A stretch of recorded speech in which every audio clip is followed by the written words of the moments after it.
दिल्ली शराब घोटाला मामले में अरविंद केजरीवाल अपनी आधी कैबिनेट को जेल भिजवा चुके हैं और खुद ईडी से बचने की कोशिश कर रहे हैं। अब ईडी ने ऐसा रास्ता खोज निकाला है जिससे एक तरफ अरविंद केजरीवाल की सियासत बेकार हो जाएगी और ईडी का काम भी हो जाएगा। असल में ईडी के सामने पेश होने से बचने के लिए केजरीवाल ने दिल्ली में राय शुमारी शुरू कर दी थी और लोगों से ये पूछा था कि क्या गिरफ्तारी के बाद उन्हें इस्तीफा देना चाहिए या जेल से ही सरकार चलानी चाहिए। लेकिन अब ईडी केजरीवाल से कोई पूछताछ के बिना जल्द ही चार्जशीट दाखिल करने जा रही है। ईडी आम आदमी पार्टी के खिलाफ चार्जशीट इसलिए दाखिल करेगी क्योंकि शराब घोटाला मामले में मिली रिश्वत आम आदमी पार्टी को दी गई। सूत्रों का कहना है कि ईडी अगले कुछ दिनों में ही चार्जशीट दाखिल करने वाली है। 9 दिसंबर को ईडी ने राज्यसभा सांसद और आम आदमी पार्टी के राष्ट्रीय कोषाध्यक्ष नारायण दास गुप्ता से पूछताछ की थी। बताया जा रहा है कि चार्टर्ड अकाउंटेंट गुप्ता पार्टी के वित्तीय लेन देन से जुड़े सभी फैसलों की जानकारी रखते हैं। ऐसे में ईडी ने एजेंसी के मुख्यालय में 9 दिसंबर को उनसे पूछताछ की थी। इस पूछताछ के बाद ईडी आम आदमी पार्टी के खिलाफ इस हफ्ते में कभी भी चार्जशीट दायर कर सकती है। चार्जशीट में आम आदमी पार्टी को शामिल करना ईडी के लिए काफी महत्वपूर्ण है क्योंकि जांच एजेंसी ने दावा किया था कि पार्टी उन मुख्य लाभार्थियों में से एक थी जिसे रिश्वत के रूप में शराब कार्टेल से 100 करोड़ रुपए का भुगतान किया गया था। इसके लिए शराब नीति से जुड़े नियमों में कथित तौर पर बदलाव भी किया गया था। ईडी ने मनीष सिसोदिया के खिलाफ 6 महीने के अंदर ट्रायल पूरा करने का वादा किया है। ऐसे में एजेंसी जल्द से जल्द इस मामले की चार्जशीट दाखिल करना चाहती है। ईडी ने 2 नवंबर को सीएम केजरीवाल को पूछताछ के लिए बुलाया था, लेकिन मुख्यमंत्री ने यह कहते हुए जांच में शामिल होने में असमर्थता जताई कि उन्हें 5 राज्यों में विधानसभा चुनावों के प्रचार के लिए यात्रा करनी होगी। चुनाव खत्म होने के बाद उम्मीद की जा रही थी कि केजरीवाल को फिर से बुलाया जा सकता है। हालांकि ईडी ने अलग कदम उठाते हुए पार्टी के राष्ट्रीय कोषाध्यक्ष को पूछताछ के लिए बुलाया। केंद्रीय मंत्री स्मृति ईरानी ने इसी वजह से अरविंद केजरीवाल पर तीखा तंज कसा है। उन्होंने कहा कि केजरीवाल पहले ही अपनी आधी कैबिनेट को जेल भिजवा चुके हैं। स्मृति ईरानी ने कहा, मैं जानती हूं मनोज भैया, आपकी और जिला अध्यक्ष जी की केजरीवाल से कोई अपेक्षा नहीं है। जो आधी कैबिनेट जेल भिजवा चुका हो वो खुद कब तक जेल के बाहर रह पाएगा, इसकी गारंटी दिल्ली की जनता के सामने नहीं है। दिल्ली शराब नीति मामले से जुड़े मनी लॉन्ड्रिंग के आरोप में आम आदमी पार्टी के नेता मनीष सिसोदिया और संजय सिंह जेल में हैं। पिछले साल दिल्ली के उपराज्यपाल वीके सक्सेना ने दिल्ली शराब नीति मामले में भ्रष्टाचार का आरोप लगाते हुए जांच के आदेश दिए थे। शिकायत के बाद आम आदमी पार्टी सरकार ने नीति वापस ले ली थी। सीएम केजरीवाल और उनके सहयोगी कई बार कह चुके हैं कि उन्हें गिरफ्तार कर लिया जाएगा और इस महीने आम आदमी पार्टी ने एक अभियान चलाकर दिल्ली के लोगों से पूछा कि क्या केजरीवाल को गिरफ्तार होने पर मुख्यमंत्री पद से हट जाना चाहिए या जेल से सरकार चलानी चाहिए।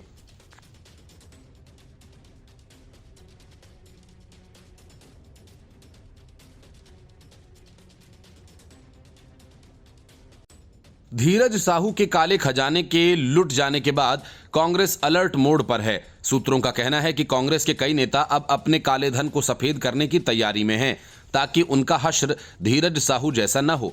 माना जा रहा है कि इसी वजह से कांग्रेस ऑनलाइन क्राउड फंडिंग शुरू करने जा रही है ताकि काले सफेद के खेल में आसानी हो। यही वजह है कि बीजेपी ने एक फिल्म की क्लिप पोस्ट करते हुए कांग्रेस की क्राउड फंडिंग के पीछे की रणनीति पर गहरी चोट की है। धीरज साहू के ठिकानों पर छापेमारी और 500 करोड़ की बरामदगी के तुरंत बाद कांग्रेस ने 2024 के चुनाव के लिए क्राउड फंडिंग शुरू की थी। इस पर भाजपा ने 1984 की फिल्म इनकलाब के एक क्लिप को पोस्ट किया। इस क्लिप में अभिनेता कादर खान और अमिताभ बच्चन के बीच बातचीत होती है। इसमें कहा जाता है कि वो अपने काले धन को सफेद करने के लिए जनता से चंदा मांगना चाहते हैं। चंदे के पैसे को काले धन में मिला दिया जाएगा तो वह भी सफेद हो जाएगा और बड़ी रकम भी जमा हो जाएगी। फिल्म के इस क्लिप में यह भी दिखाया जाता है कि नेता के पास कैश से भरे हुए सूटकेस हैं। भाजपा ने इसे धीरज साहू के पास से बरामद रुपयों से जोड़ा। बीजेपी ने सोशल मीडिया प्लेटफॉर्म एक्स पर वीडियो शेयर करते हुए लिखा कि इसकी स्टोरी और चरित्र दोनों ही काल्पनिक नहीं है। इससे पता चलता है कि आखिर धीरज साहू की पार्टी क्राउड फंडिंग क्यों कराना चाहती है। साहू झारखंड से राज्यसभा के सांसद हैं। आयकर विभाग ने साहू के ठिकानों पर छापेमारी करके करीब 500 करोड़ रुपया कैश बरामद किया। इसके अलावा सोने और हीरे के गहने भी मिले हैं।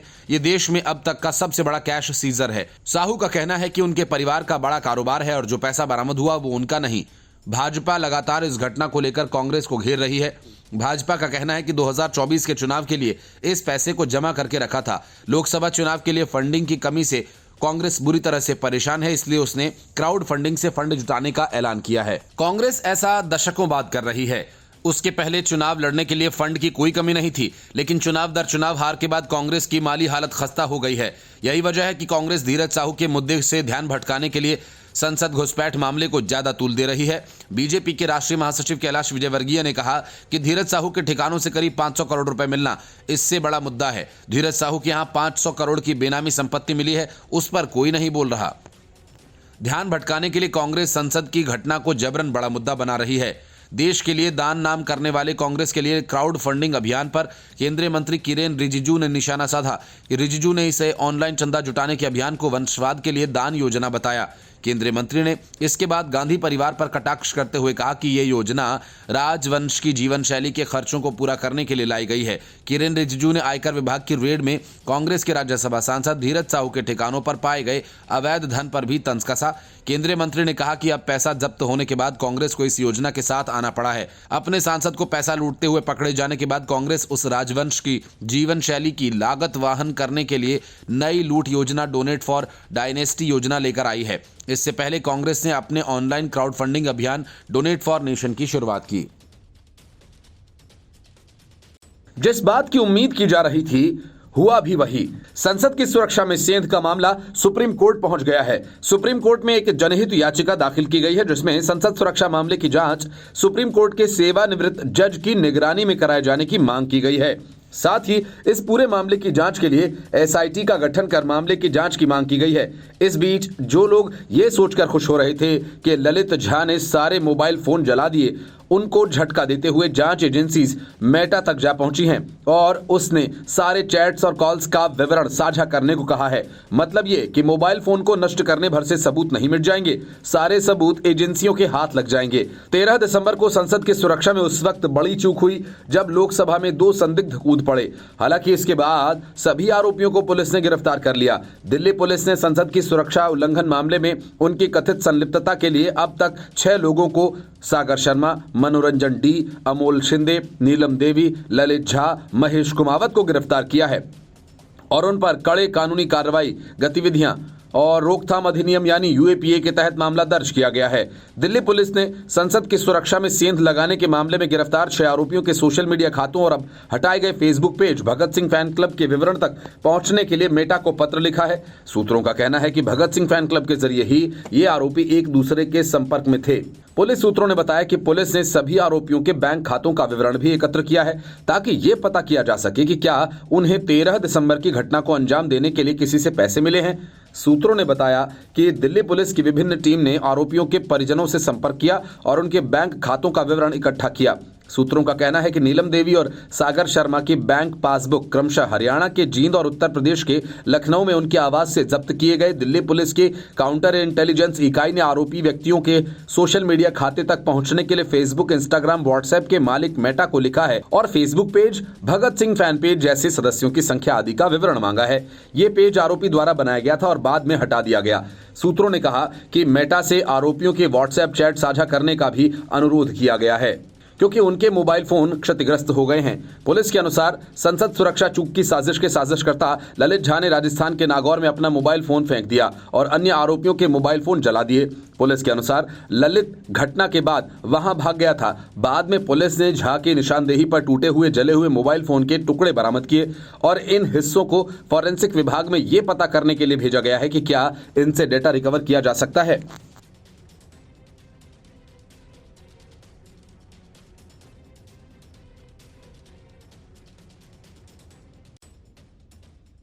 महीनों बाद होने जा रही विपक्षी दलों की इंडी गठबंधन की बैठक से पहले ही ममता बनर्जी और अरविंद केजरीवाल ने कांग्रेस की धड़कनें बढ़ा दी हैं। पंजाब की सभी सीटों पर चुनाव लड़ने का ऐलान करके केजरीवाल ने पहले ही अपने इरादे साफ कर दिए कि कांग्रेस को देने के लिए उनके पास ज्यादा कुछ नहीं है। कांग्रेस के इस मुश्किल को बढ़ाने के लिए ममता बनर्जी और केजरीवाल विपक्षी दलों की बैठक से पहले एक 1-to-1 मीटिंग भी करेंगे। मतलब सीट शेयरिंग पर तोल मोल कांग्रेस के लिए आसान नहीं रहने वाला। बात सिर्फ ममता बनर्जी और केजरीवाल की नहीं है, नीतीश कुमार और अखिलेश यादव भी कांग्रेस के साथ सौदेबाजी में मुश्किलें खड़ी करेंगे। 19 तारीख को इंडिया अलायंस की चौथी मीटिंग होने जा रही है जिसमें ममता बनर्जी सीट शेयरिंग पर भी बात करने का इरादा लेकर शामिल होंगी। इससे लेकर टीएमसी के सूत्रों का कहना है कि ममता इस दौरान प्रस्ताव रख सकती हैं कि हम कांग्रेस के लिए मालदा और बरहामपुर सीट छोड़ने के लिए तैयार हैं। हालांकि ममता बनर्जी ने इसे लेकर कुछ भी कहने से फिलहाल इनकार कर दिया है। उन्होंने दिल्ली के लिए उड़ान भरने से पहले कहा कि मैं अभी सीट शेयरिंग पर कुछ नहीं कह सकती, आपको 19 दिसंबर की मीटिंग के बाद ही पता चल पाएगा। टीएमसी ने जिन 2 सीटों को छोड़ने के संकेत दिए उनमें एक अधीर रंजन चौधरी की बरहामपुर सीट है। मुर्शिदाबाद जिले की सीट पर राज्य में सबसे ज्यादा 66% मुस्लिम आबादी है। यहां से अधीर रंजन चौधरी 1999 से लगातार सांसद चुने जा रहे हैं। इसके अलावा पड़ोस के मालदा जिले की साउथ मालदा सीट भी कांग्रेस का गढ़ रही है। यहां से कांग्रेस के सांसद अबू हासिम खान चौधरी हैं, 2009 से लगातार प्रतिनिधित्व कर रहे हैं। कांग्रेस ने इन 2 सीटों पर 2019 के इलेक्शन में जीत हासिल की थी। ऐसे में टीएमसी उसे ये कहकर इन 2 सीटों का ऑफर कर सकती है कि आपने यहां से जीत हासिल की थी, इसलिए हम छोड़ रहे हैं, अन्य सीटों पर हम मजबूती से लड़ेंगे और आप हमारा समर्थन करेंगे। ममता बनर्जी ने पहले ही इस तरह के संकेत दे दिए थे और कहा था कि हमें हर राज्य में भाजपा के उम्मीदवार के मुकाबले साझा कैंडिडेट देने की रणनीति पर काम करना होगा। इसके अलावा उन्होंने कहा था कि कांग्रेस को क्षेत्रीय दलों को अहमियत देनी होगी। जिस राज्य में जो क्षेत्रीय दल मजबूत हैं उसे वहां प्रमुखता से सीटें देनी होंगी। इस बात पर कांग्रेस की चिंता बढ़ सकती है। कांग्रेस के लिए 2 ही सीटों को स्वीकार करना आसान नहीं होगा, क्योंकि वो अपनी जमीन मजबूत करना चाहती है। टीएमसी के एक नेता ने कहा कि पार्टी की मीटिंग से यह पता चलता है कि ममता बनर्जी सीधे सोनिया गांधी और राहुल गांधी से कहेंगे कि वो 2 सीटें ले लें। इसके अलावा वो मार्च अप्रैल में राज्यसभा के लिए अभिषेक मनु सिंघवी के समर्थन का भी ऑफर दे सकती हैं। यहां 2018 में भी सिंघवी टीएमसी के समर्थन से राज्यसभा के सांसद चुने गए थे। अगर ममता बनर्जी समर्थन नहीं देंगी तो फिर राज्यसभा के दरवाजे सिंघवी के लिए बंद हो जाएंगे। कांग्रेस के लिए ममता बनर्जी और अरविंद केजरीवाल या फिर नीतीश कुमार और अखिलेश यादव की शर्तों का मानना आसान नहीं होगा, और अगर वो जैसे तैसे करके तैयार भी हो जाते हैं तो फिर बंगाल, पंजाब, बिहार, दिल्ली और यूपी को कांग्रेस को हमेशा के लिए भूल जाना होगा। एक तरह से विपक्षी दलों की ये बैठक कांग्रेस के लिए किसी अग्नि परीक्षा से कम नहीं, जिसमें पास होने के लिए उसे कड़ी मशक्कत करनी होगी। 3 राज्यों में कांग्रेस की करारी हार और देश में चल रही पीएम मोदी की लहर को रोकने के लिए विपक्षी दल अपने पसीने बहा रहे हैं। लेकिन इस बीच कांग्रेस सहित सभी विपक्षी दलों को यह लग रहा है कि संसद में हंगामा करने, कामकाज को ठप करने भर से उनका काम हो जाएगा। इसलिए संसद के दोनों सदनों में विपक्ष हंगामा कर रहा है और ऐसा करने के लिए वो कोई ना कोई बहाना खोज ही ले रहे हैं। ताजा मामला संसद की सुरक्षा में चूक का है। संसद के बाहर यही दल पकड़े गए दोषियों का बचाव करते हैं और सदन के अंदर मामले पर कभी पीएम तो कभी अमित शाह के बयान की मांग करते हैं। माना जा रहा है कि ये बयान नहीं, इनका मकसद ऐसे ही हंगामा करने का है और इसी वजह से लोकसभा स्पीकर ने 33 विपक्षी सांसदों को लोकसभा के पूरे सत्र के लिए निलंबित कर दिया। इसके पहले 13 सांसदों को शुक्रवार को निलंबित किया गया था और अब ये सांसद पूरे सत्र के लिए सदन में नहीं आ पाएंगे। स्पीकर ने विपक्षी सांसदों के तख्तियां दिखाने को लेकर यह कार्रवाई की है। निलंबित सांसदों और कांग्रेस नेता अधीर रंजन चौधरी को भी इसमें शामिल किया गया है। आसन ने सभी सांसदों को शीतकालीन सत्र के बचे हुए कार्य दिवस के लिए निलंबित कर दिया है और केंद्रीय संसदीय कार्य मंत्री प्रहलाद जोशी ने विपक्षी सदस्यों को निलंबित करने की मांग रखी। इसके बाद आसन ने इन सदस्यों को सस्पेंड कर दिया। 13 सांसदों को शुक्रवार को पूरे सत्र के लिए पहले ही निलंबित कर दिया गया था और इस तरह सदन से अब तक 44 विपक्षी सांसद निलंबित कर दिए गए हैं। सांसदों को निलंबित करने के बाद लोकसभा की कार्यवाही मंगलवार सुबह 11 बजे तक के लिए स्थगित कर दी गई। स्पीकर ओम बिरला ने सभी सदस्यों से सदन में प्लेबोर्ड यानी तख्तियां नहीं लाने का आग्रह किया था, लेकिन संसद की सुरक्षा में चूक के मामले पर विपक्षी सांसद लगातार तख्तियां आसन के सामने दिखा रहे थे। अधीर रंजन चौधरी ने कहा कि सरकार का काम है सदन चलाना, हमें निलंबित करके आवाज दबाई जा रही है। कांग्रेस नेता गौरव गोगोई ने कहा कि सरकार हमारी आवाज दबाना चाहती है। उन्होंने कहा कि सरकार गृह मंत्री अमित शाह को बचाना चाहती है। चौधरी ने कहा कि हम पिछले 2 दिन से अपने पहले निलंबित किए गए सांसदों का निलंबन खत्म किए जाने की मांग कर रहे थे। हम संसद में सुरक्षा चूक मामले पर बहस की मांग कर रहे थे। विपक्षी सांसद मांग कर रहे हैं कि सदन में गृह मंत्री आए और लोकसभा सुरक्षा चूक के संबंध में विस्तार में सरकार का पक्ष रखें।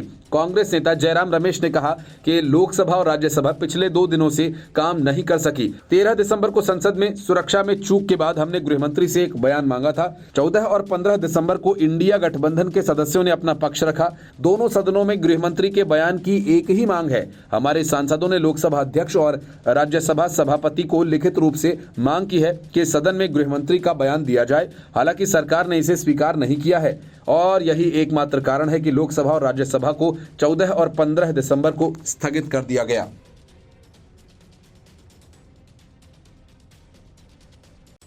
अरविंद केजरीवाल विपश्यना के लिए जाने के लिए तैयारी कर रहे थे कि इस बीच ईडी ने बड़ा खेल कर दिया।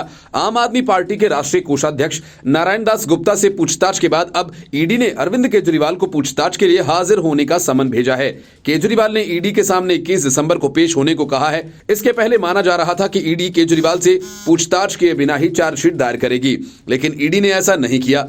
ईडी का समन मिलते ही आम आदमी पार्टी में खलबली मच गई। इसके पहले ईडी ने 2 नवंबर को अरविंद केजरीवाल को पूछताछ के लिए नोटिस भेजा था, लेकिन उन्होंने नोटिस को गैर कानूनी बताकर इसे वापस लेने की मांग की थी और चुनाव प्रचार का हवाला देकर ईडी के सामने जाने से इनकार कर दिया। अरविंद केजरीवाल को समन ऐसे समय पर भेजा गया जो विपश्यना केंद्र जाने वाले हैं। अधिकारियों ने बताया था कि केजरीवाल 10 दिवसीय विपश्यना ध्यान कार्यक्रम में शामिल होंगे। अधिकारियों ने कहा कि केजरीवाल दिल्ली विधानसभा का शीतकालीन सत्र समाप्त होने के एक दिन बाद 19 दिसंबर को राष्ट्रीय राजधानी से रवाना होंगे। मुख्यमंत्री लंबे समय से विपश्यना का अभ्यास कर रहे हैं और पिछले कुछ वर्षों में बेंगलुरु और जयपुर सहित कई स्थानों पर जा चुके हैं। आबकारी नीति से जुड़े मनी लॉन्ड्रिंग मामले में ही पूर्व डिप्टी सीएम मनीष सिसोदिया और संजय सिंह न्यायिक हिरासत में हैं। अन्य आरोपियों से पूछताछ के आधार पर ईडी केजरीवाल से सवाल जवाब करना चाहती है। दिल्ली आबकारी नीति मामले में अपने नेताओं के खिलाफ कार्रवाई को आम आदमी पार्टी राजनीतिक साजिश बता रही है। पार्टी का कहना है कि बीजेपी राजनीतिक बदले के लिए पार्टी को खत्म करना चाहती है। पिछली बार जब सीएम केजरीवाल को ईडी ने नोटिस भेजा तो आम आदमी पार्टी ने कहा था कि जेल भेजने की साजिश है, हम जेल से ही दिल्ली में सरकार चलाएंगे। इसके लिए पार्टी ने कैंपेन भी शुरू किया। ईडी ने दावा किया कि शराब नीति के जरिए कुछ डीलर्स को फायदा पहुंचाया गया है। इसको लेकर ही जांच चल रही है। इसके पहले 9 दिसंबर को ईडी ने राज्यसभा सांसद और आम आदमी पार्टी के राष्ट्रीय कोषाध्यक्ष नारायण दास गुप्ता से पूछताछ की थी। चार्टर्ड अकाउंटेंट गुप्ता पार्टी के वित्तीय लेनदेन से जुड़े सभी फैसलों की जानकारी रखते हैं। ऐसे में ईडी ने एजेंसी के मुख्यालय में 9 दिसंबर को उनसे पूछताछ की थी। इस पूछताछ के बाद ईडी आम आदमी पार्टी के खिलाफ इस हफ्ते में कभी भी चार्जशीट दायर कर सकती है। चार्जशीट में आम आदमी पार्टी को शामिल करना ईडी के लिए काफी महत्वपूर्ण है, क्योंकि जांच एजेंसी ने दावा किया था कि पार्टी उन मुख्य लाभार्थियों में से एक थी जिसे रिश्वत के रूप में शराब कार्टेल से 100 करोड़ रुपए का भुगतान किया गया था। इसके लिए शराब नीति से जुड़े नियमों में कथित तौर पर बदलाव भी किया गया था। ईडी ने मनीष सिसोदिया के खिलाफ 6 महीने के अंदर ट्रायल पूरा करने का वादा किया है। ऐसे में एजेंसी जल्द से जल्द इस मामले की चार्जशीट दाखिल करना चाहती है। केंद्रीय मंत्री स्मृति ईरानी ने इसी वजह से अरविंद केजरीवाल पर तीखा तंज कसा है। उन्होंने कहा कि केजरीवाल पहले ही अपनी आधी कैबिनेट को जेल भेज चुकी है। स्मृति ईरानी ने कहा कि मैं जानती हूं मनोज भैया, आपकी और जिला अध्यक्ष जी की केजरीवाल से कोई अपेक्षा नहीं है। जो आधी कैबिनेट जेल भेज चुके हों वो खुद कब तक जेल से बाहर रहेगा, इसकी गारंटी दिल्ली की जनता के सामने नहीं है। दिल्ली शराब नीति मामले में मनी लॉन्ड्रिंग के आरोप में आम आदमी पार्टी के नेता मनीष सिसोदिया और संजय सिंह पहले से ही जेल में हैं।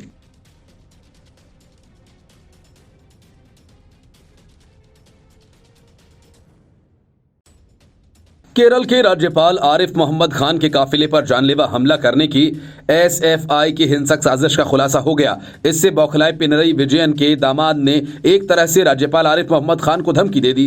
केरल के पर्यटन मंत्री रियाज का कहना है कि सीपीएम राज्यपाल खान को उनकी बकवास को बंद करने के लिए नहीं कह रही, क्योंकि वे आपके पद का सम्मान करती है। उन्होंने राज्यपाल पर आरएसएस की शैली में काम करते हुए कुन्नूर और केरल के इतिहास को तोड़ मरोड़ कर पेश करने और मुख्यमंत्री और उनके गृह जिले का अपमान करने का आरोप लगाया।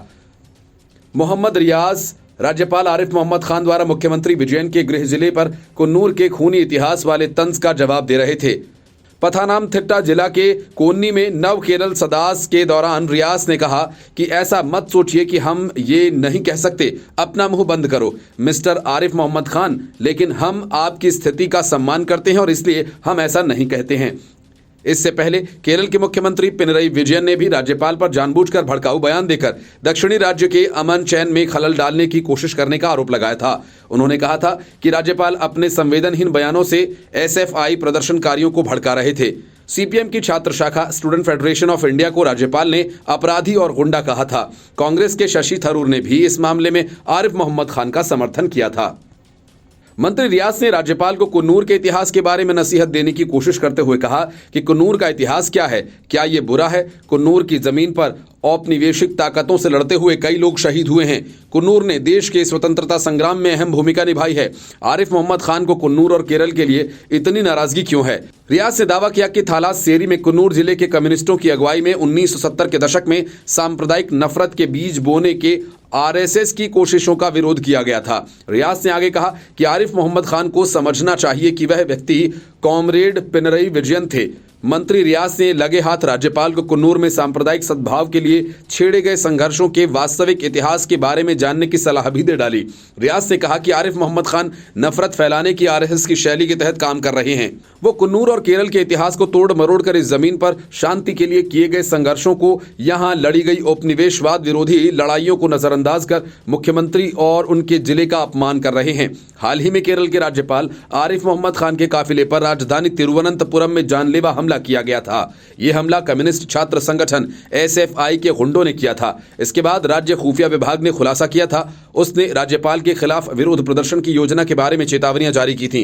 राज्यपाल खान ने भी इस हमले में सीएम पिनरई विजयन का हाथ होने का आरोप लगाया था। इसके बावजूद उनका ट्रैवल रूट एसएफआई को लीक किया गया। खुफिया विभाग ने दावा किया था कि पुलिस एसोसिएशन के लीडर ने इसे एसएफआई को लीक किया था। Bureau report, news of India.